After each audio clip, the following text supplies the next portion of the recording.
جن کا سب سے بڑا رول ہے، میں ان کی 2000 سالہ تاریخ کا آپ کے سامنے نقشہ رکھنا چاہتا ہوں۔ ان 1400 سال کا تو میں نے صرف 4 آپ کو پوائنٹس بتائے۔ موسیٰ سے عیسیٰ تک 1400 برس علیہم الصلوۃ والسلام، 2 مرتبہ عروج، 2 مرتبہ زوال، اشیریوں کے ہاتھوں پٹوائی، بابلیوں کے ہاتھوں پٹانا، گریکس کے ہاتھوں مرمت، رومنز کے ہاتھوں مرمت۔ یہ جو 2000 سال ہیں، کیونکہ اب تو ظاہر بات ہے 21ویں صدی شروع ہو گئی، 20 صدیاں حضرت مسیح کو پوری ہو گئی۔ پہلی بات نوٹ کیجئے، حضرت مسیح کی پیدائش ہے سن 1 قبل مسیح۔ یہ نقطہ آپ نے کبھی سنا ہے یا نہیں؟ جب ملینیم کا سلسلہ شروع ہوا تھا پچھلے سال، تو میں نے بیان کر دیا تھا کہ ایک عجیب حساب کے اندر انہوں نے غلطی کی ہوئی ہے۔ حضرت مسیح کی پیدائش ہوئی 25 دسمبر کو، سن انہوں نے شروع کر دیا، جو اس کے بعد جنوری آئی تو پہلا سال شروع ہو گیا۔ اگر جنوری سے پہلا سال شروع ہوا تو یہ 6 دن جو ہے تو اس کے پچھلے سال میں تھے، لہذا کہا جائے گا کہ Jesus Christ was born 1 year before Christ, BC۔ تو 1 قبل مسیح میں حضرت مسیح کی پیدائش ہوئی۔ یہ آخری اسرائیلی نبی اور رسول۔ یہودی علماء کی مخالفت، دشمنی، سولی پر چڑھوا دینا میں بیان کر چکا ہوں۔ سن 33 عیسوی میں، جبکہ حضرت مسیح کی عمر 33 برس تھی، اللہ تعالیٰ نے انہیں زندہ آسمان پر اٹھا لیا، لیکن یہودیوں نے اپنے خیال کے مطابق انہیں سولی پر چڑھوا دیا، ان کی موت واقع ہو گئی۔ اگرچہ اس کے بعد یہ اختلاف ہے ان میں، یہودی کہتے ہیں وہ سولی پر چڑھ گیا، ختم ہوا، مر گیا، عیسائی کہتے ہیں نہیں، انتقال ہوا ہے مسیح کا صلیب پر، لیکن پھر وہ دوبارہ زندہ ہو گئے ہیں۔ ان کی لاش ایک غار میں رکھ دی گئی تھی، وہاں ریزریکشن ہو گیا، ان کا باعث بعد الموت وہی ہو گیا، اور پھر انہیں اللہ نے زندہ آسمان پر اٹھا دیا۔ تو ہمارے اور عیسائیوں کے درمیان نوٹ کر لیجئے، یہ چیز مشترک ہے کہ حضرت مسیح آسمان پر زندہ اٹھائے گئے۔ فرق کیا ہے؟ وہ سمجھتے ہیں کہ سولی دیے گئے، سولی پر مرے، پھر زندہ ہوئے، پھر گئے۔ ہم سمجھتے ہیں کہ نہیں، وما صلبوہ وما قتلوہ، انہوں نے نہ صلیب دے سکے انہیں اور نہ انہیں قتل کر سکے، بل رفع اللہ الیہ، اللہ نے اٹھا لیا۔ پھر ہمارا اور یہ اس کا عیسائیوں کا ایک اور اتفاق ہے، سیکنڈ کمنگ آف جیسس، حضرت مسیح دوبارہ آئیں گے۔ یہ عیسائیوں کا بھی عقیدہ ہے اور ہمارا بھی۔ بہرحال تو جیسا کہ میں نے عرض کیا کہ اس وقت یہ عذاب استیصال، عذاب اکبر کے مستحق ہو چکے تھے، لیکن اللہ نے ان کی مدت دراز کی ہے، لیکن ان پر دنیاوی عذاب کا ایک کوڑا جو ہے اللہ تعالیٰ کی طرف سے اسی وقت برسا۔ دنیاوی عذاب دنیا میں رہتے ہوئے ختم نہیں کیا۔ 37 برس بعد، حضرت مسیح کے رفع سماوی کے 37 برس بعد، سن 70 میں یہودیوں نے بغاوت کی رومیوں کے خلاف۔ رومی ٹائٹس جنرل تھا ایک، اس نے پھر جو حملہ کیا ہے، 1,33,000 یہودی ایک دن میں قتل کیا یروشلم میں، اور ہیکل سلیمانی گرا دیا۔ وہ ہیکل پہلے بھی گرا تھا، پہلے 1400 سال کے دوران میں بھی نبوکڈنضر نے گرایا تھا، لیکن پھر اس کے 150 سال بعد انہوں نے دوبارہ بنا لیا تھا، اس لیے وہ اسے سیکنڈ ٹیمپل کہتے ہیں۔ پہلا ٹیمپل جو حضرت سلیمان نے بنایا تھا، نبوکڈنضر نے گرا دیا 587 قبل مسیح میں، پھر دوبارہ انہوں نے 150 سال کے بعد بنا لیا۔ وہ اس تاریخ کا حصہ ہے، میں نے جس کے بارے میں آپ کو تفصیل نہیں بتائی۔ اس میں یہ ہوا سن 70 میں وہ گرا دیا گیا، وہ آج تک گرا پڑا ہوا ہے۔ نمبر 2، یہ کہہ دیا گیا کہ یہودیوں اس ارض فلسطین سے نکل جاؤ، تم یہاں نہیں رہ سکتے اب۔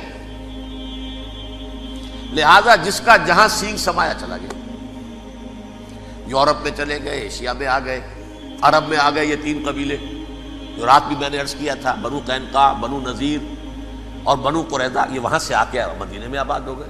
جس کا جہاں سینگ سمایا، افریقہ میں، ہندوستان میں، جہاں چلے گئے۔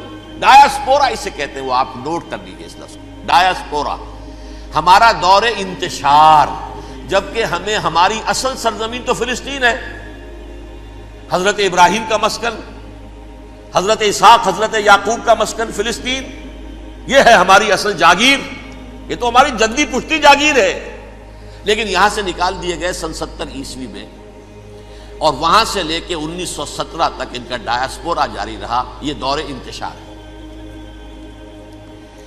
اس دور انتشار کے اب چند حصے ہیں جس کو میں چاہتا ہوں کہ آپ علیحدہ علیحدہ سمجھ لیں۔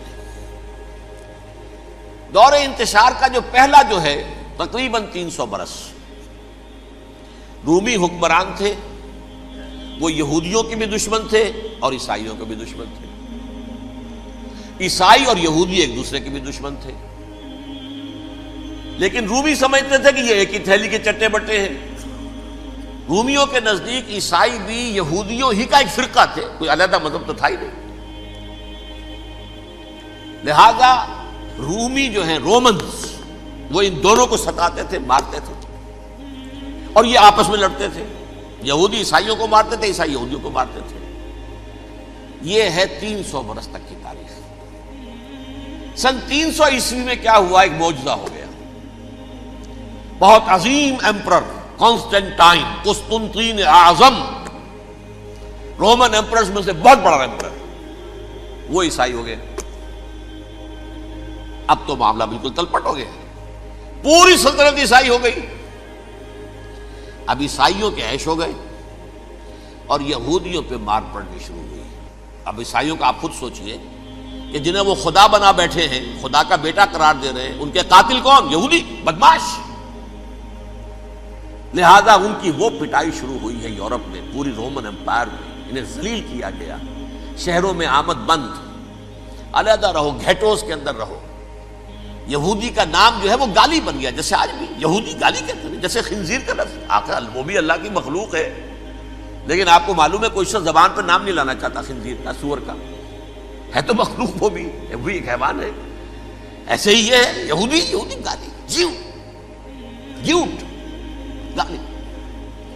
لہذا ایک طرف تو ان دونوں کے درمیان دشمنی، جس کو قرآن کہتا ہے وَأَغْرَيْنَا بَيْنَهُمُ الْعَدَاوَةَ وَالْبَغْضَاءَ، ہم نے ان کے مابین دشمنی جو ہے پیدا کر دی ہے۔ اور جب یہ پوری سلطنت عیسائی ہو گئی تو قافیہ تنگ ہو گیا یہودیوں کا۔ اب آئیے 571 عیسوی، یعنی جب کہ ڈایاسپورا کو کتنا عرصہ ہو چکا تھا؟ 500 برس۔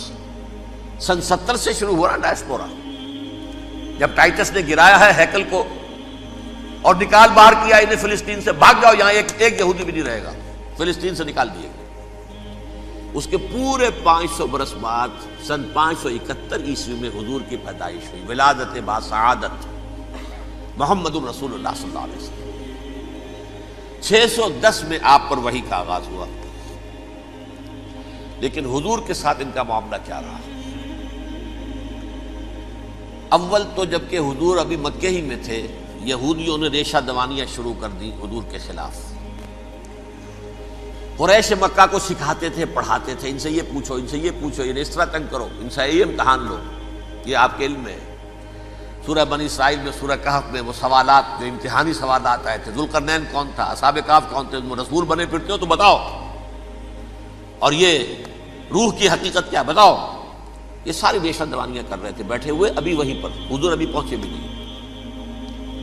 ہجرت فرما کر حضور تشریف لے آئے تو حضور نے، جسے ماسٹر سٹروک کہا جائے گا، یعنی اسٹیٹس مین شپ کا ماسٹر سٹروک، آپ نے مدینے میں آتے یہودیوں کے ساتھ پیکٹ کر دیا، جوائنٹ ڈیفنس پیکٹ آف مدینہ، کہ اگر مکے والے ہم پر حملہ کریں گے تو ہم مل جل کر ایک قوم کی حیثیت سے مقابلہ کریں گے۔ یہ میثاق مدینہ کہلاتا ہے، جس کے بہت غلط معنی پہنائے جا رہے ہیں آج کل۔ بہرحال میں موضوع میرا چونکہ یہ نہیں، میں ادھر نہیں جاؤں گا۔ لیکن ہوا کیا؟ ہر مرتبہ یہ خیانت کے مرتکب ہوئے، ان نے جو عہد کیے تھے ان سے پھرے، اندر ہی اندر سازش، ریشہ دوانی، حضور کی بدترین دشمنی۔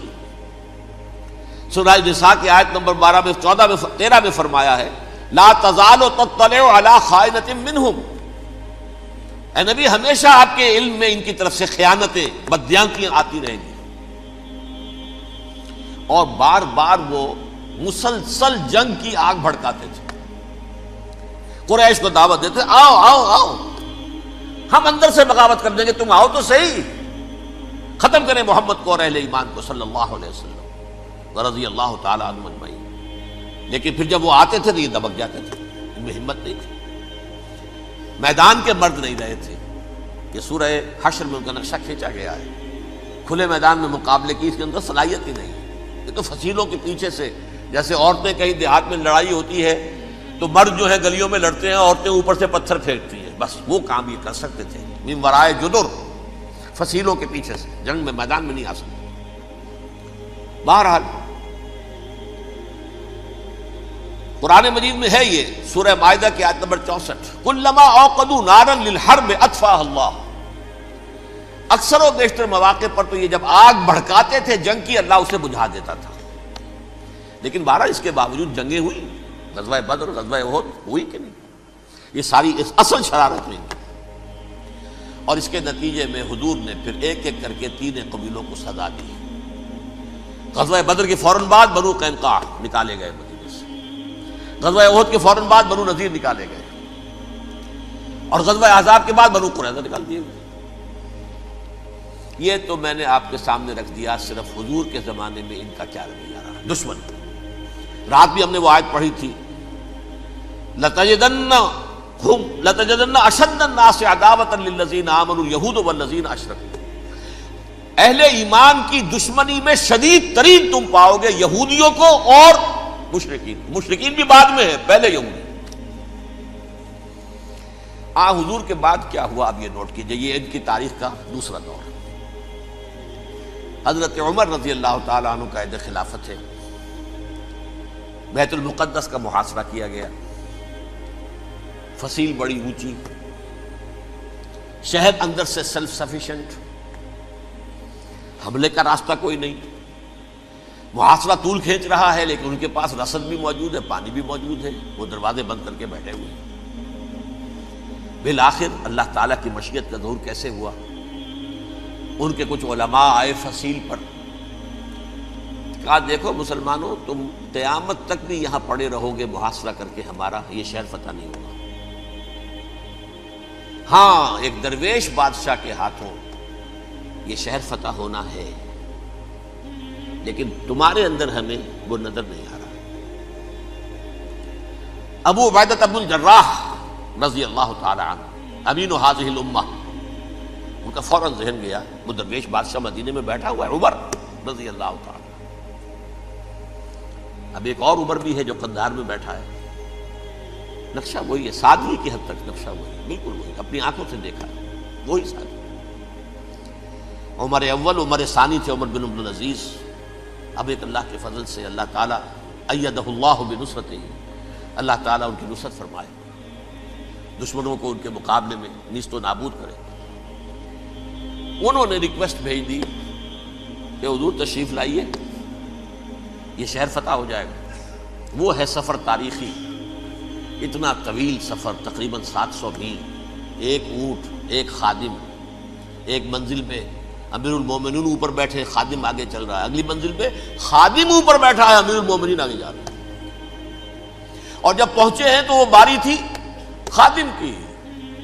انہوں نے ہاتھ جوڑ دیا, حضور خدا کے لیے تم کیا کہیں گے لوگ, وہ میرا برا حال کر دیں گے, تمہیں شرم نہیں آئی, امیر المومنین پیدل آگے چل رہے ہیں نکیل پکڑ کر, اور تم بیٹھے ہو اوپر براجمان ہو. حضرت عمر فرمایا الدور دورک, نہیں باری تمہاری ہے, بیٹھ. اس حال میں پہنچے ہیں. اور پھر یہ کہ ابو عبیدہ بن الجراح آئے ہیں, استقبال کیا ہے تو دیکھا ہے اس حال میں چلے آ رہے ہیں. عمر نکیل پکڑے ہوئے چلے آ رہے ہیں, اور کہتے ہیں کہ کہیں کیچڑ ویچڑ تھا, جوتے خراب ہو گئے تھے, وہ بھی اتار کے ہاتھ میں پکڑے ہوئے, کپڑے تو تھے ہی پھٹے ہوئے. انہوں نے کہا بھی حضرت ابو عبیدہ نے, دیکھیے یہ بڑا متمدن ملک ہے, بڑا مہذب علاقہ ہے یہ, آپ ذرا حلیہ اپنا دوست فرما لیں تب جا کے پیش ہم آپ کو کریں گے. آپ نے فرمایا نحن قوم اعزنا اللہ بالاسلام, ہم وہ قوم ہیں جنہیں اللہ نے عزت دی ہے اسلام کے ذریعے سے, کپڑوں کے ذریعے سے نہیں, دولت کے ذریعے سے نہیں. اسی حال میں گئے ہیں. اوپر سے انہوں نے کھڑے ہو کر نشانیاں دیکھی ہیں، اپنی کتابیں کھولی، ہاں یہ وہی ہے. اچھا لو جی سرنڈر، شہر تمہارے ہاتھ میں. خون کا ایک قطرہ نہیں بہا اور بیت المقدس فتح ہو گیا. لیکن اس وقت حضرت عمر نے ایک نرمی یہ کی کہ یہودیوں کے لیے بھی اسے اوپن سٹی قرار دے دیا. یہ احسان عظیم حضرت عمر کا. اس سے پہلے یہودی آ ہی نہیں سکتا تھا، داخل ہی نہیں ہو سکتا تھا، وہاں وہ آ کر وزٹ نہیں کر سکتا تھا، زیارت نہیں کر سکتا تھا اپنے مقدس مقامات کی. حضرت عمر نے یوں سمجھیے کہ تقریباً 550 برس کے بعد ان کے لیے راستہ کھولا ہے کہ ہاں تم آ سکتے ہو، زیارت کر سکتے ہو. لیکن یہ عیسائیوں نے لکھوایا معاہدے کے اندر، انہیں یہاں آپ آباد ہونے کی اجازت نہیں دیں گے، لیکن کم وزٹ دی پلیسز، دیکھیں زیارتیں کریں اور جائیں. یہ معاہدہ حضرت عمر کا ہے رضی اللہ تعالیٰ، جو پھر خلافت راشدہ کے بعد بنو امیہ نے بھی اس کو آنر کیا، بنو عباس نے کیا. پھر جو ہمارے یہ ترکوں میں اندر خلافت آئی تو ترک خلفاء نے بھی اس معاہدے کی پوری پابندی کی. فلسطین میں آ سکتے ہیں یہودی صرف زائرین کی حیثیت سے، وہاں آباد نہیں ہو سکتے. اب آئیے اگلا دور آیا حضرت عثمان کا دور خلافت. یہ ہے وہ وقت کہ اب یہود نے امت مسلمہ کی پیٹھ میں چھرا گھونپا. وہ کیسے؟ ایک یہودی عبداللہ ابن سبا اسلام کا لبادہ اوڑھ کر آ گیا، معاشرے کا جائزہ لے لیا. ان میں بنو ہاشم اور بنو امیہ میں جو پرانی کشاکش تھی اس کے کچھ نہ کچھ جراثیم باقی ہیں. اگر ان کو ذرا بھڑکا دے تو مسلمانوں میں انتشار پیدا ہو جائے. کہا یہ عثمان کون ہے؟ یہ تو بنو امیہ میں سے ہے، یہ حق تو بنو ہاشم کا ہے، خلافت ان کے پاس ہونی چاہیے، محمد کے تو رشتہ دار وہ ہیں صلی اللہ علیہ وسلم. عوام الناس کے اندر بات پھیلنی شروع ہوئی. پھر ایک بڑی سازش کے انداز میں حضرت عثمان کے خلاف پروپیگنڈا، حضرت عثمان کے جو عاملین تھے، گورنر تھے، ان کے خلاف پروپیگنڈا، اور ایسی ہوشیاری کرتے تھے کہ کوفے میں کوفے کے حاکم کے خلاف کچھ نہیں کہنا. اجی مصر میں یہ ہو رہا ہے، اجی شام میں یہ ہو رہا ہے، اجی یہ جو عثمان ہے وہ یہ کر رہا ہے، یہ ظلم ہو رہا ہے، یہ لوٹ مار ہو رہی ہے، یہ خیانتیں ہو رہی ہیں. اب نہ تو اس زمانے میں مینز آف کمیونیکیشن، کیسے تصدیق کریں؟ افواہیں تو آپ آج کراچی کے اندر شروع ہو جائے تو پتہ نہیں چل سکتا کسی کو کہ کیا اس میں صداقت ہے، کیا جھوٹ ہے. اور بری بات جو ہے فطرت انسانی کی کمزوری ہے، وہ فوراً قبول کرتا ہے. کسی کے بارے میں اچھی بات ماننے کو تیار نہیں ہوتا، لیکن بری بات تو فوراً تیار. بہرحال یہ فتنہ انہوں نے اٹھایا، حضرت علی کی الوہیت کا فتنہ اٹھایا، حضرت عثمان کے خلاف الفتنۃ الکبریٰ برپا کیا. حضرت عثمان شہید ہوئے. اس کے بعد 5 برس تک مسلمان ایک دوسرے کی گردنیں کاٹتے رہے، باہمی خانہ جنگی ہوئی. امت کو وہ زخم لگایا ہے جو آج تک جس سے خون رس رہا ہے.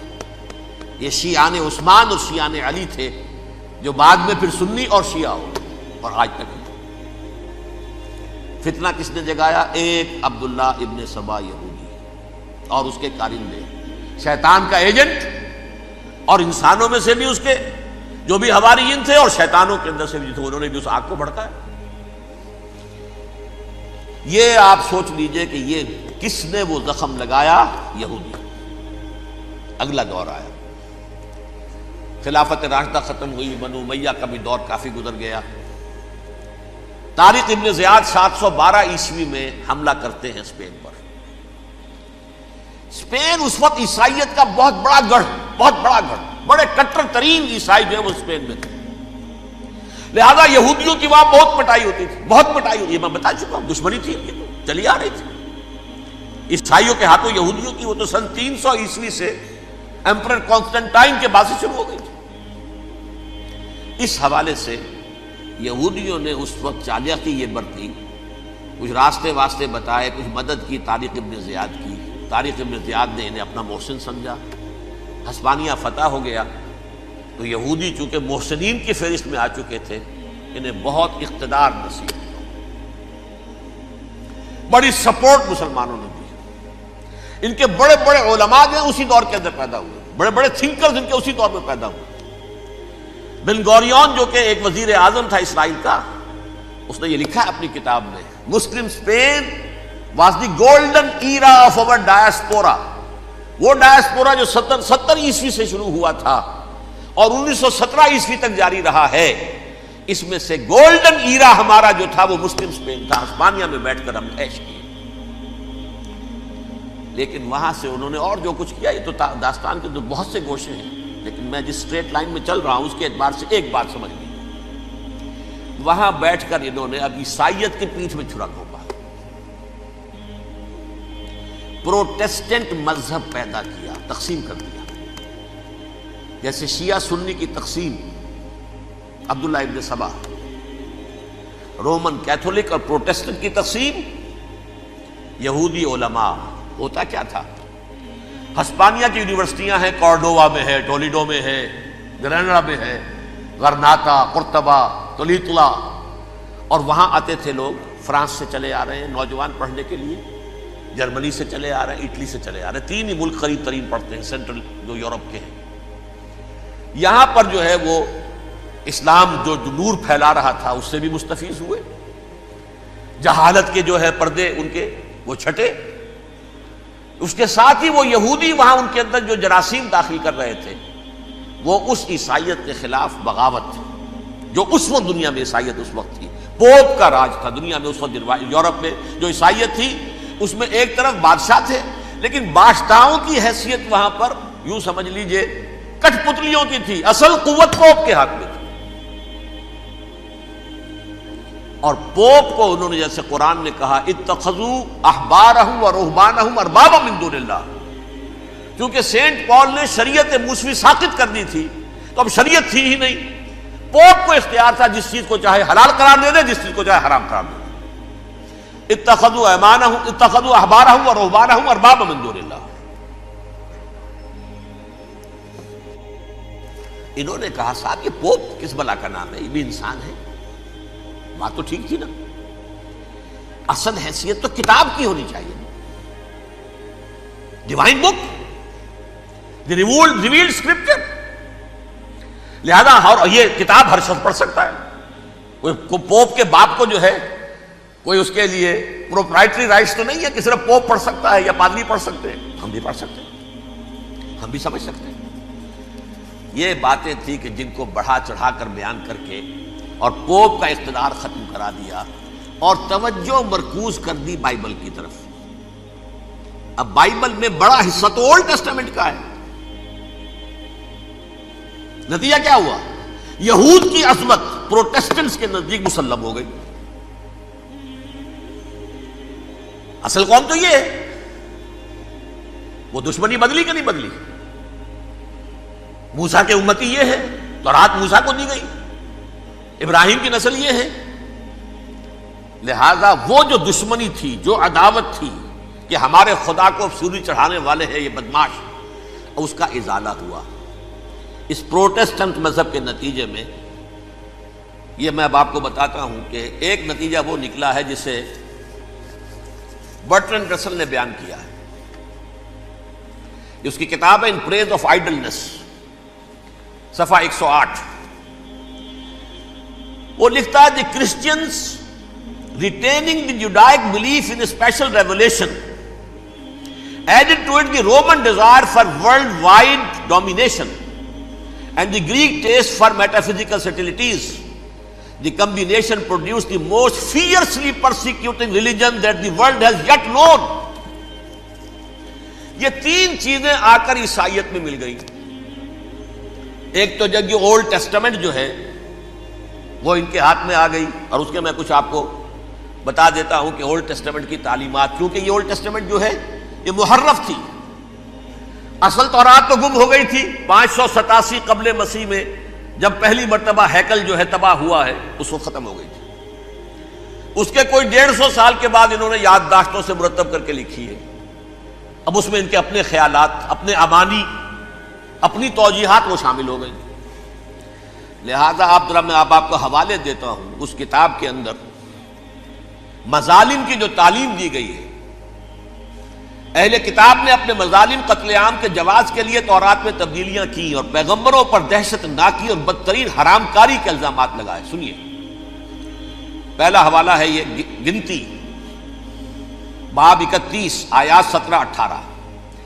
اس لیے ان بچوں میں جتنے لڑکے ہیں سب کو مار ڈالو، اور جتنی عورتیں مرد کا منہ دیکھ چکی ہیں ان کو بھی قتل کر ڈالو، لیکن ان لڑکیوں کو جو مرد سے واقف نہیں اور اچھوتی ہیں اپنے لیے زندہ رکھو.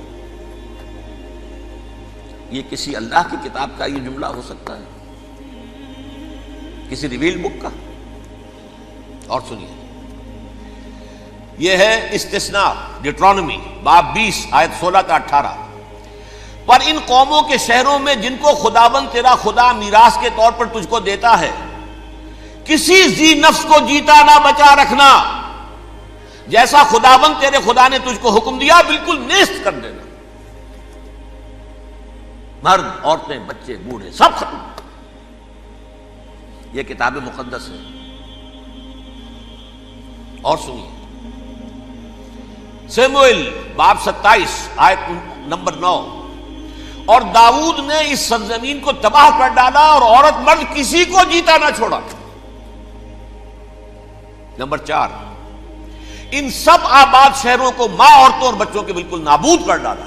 کتاب استثناء باب 3 آیت 6. یہ ہے جو کہہ رہا ہے برٹرنڈ رسل، کرسچینٹی میں آ کر اب یہ تین چیزیں شامل ہو گئی. ایک تو یہ باربیرین یہ تعلیم جو ہے، اور یہ مذہب کے نام پہ تعلیم، یہ کتاب مقدس کی تعلیم. نمبر 2، رومنز کے اندر جو ایک تمنا تھی ورلڈ ڈومینیشن کی، وہ عیسائیت کے اندر آ گئی. اس لیے کہ پوری رومن امپائر جو ہے عیسائی ہو گئی، تو اسے وراثت کے اندر ورلڈ ڈومینیشن کی جو ایک تمنا تھی وہ مل گئی.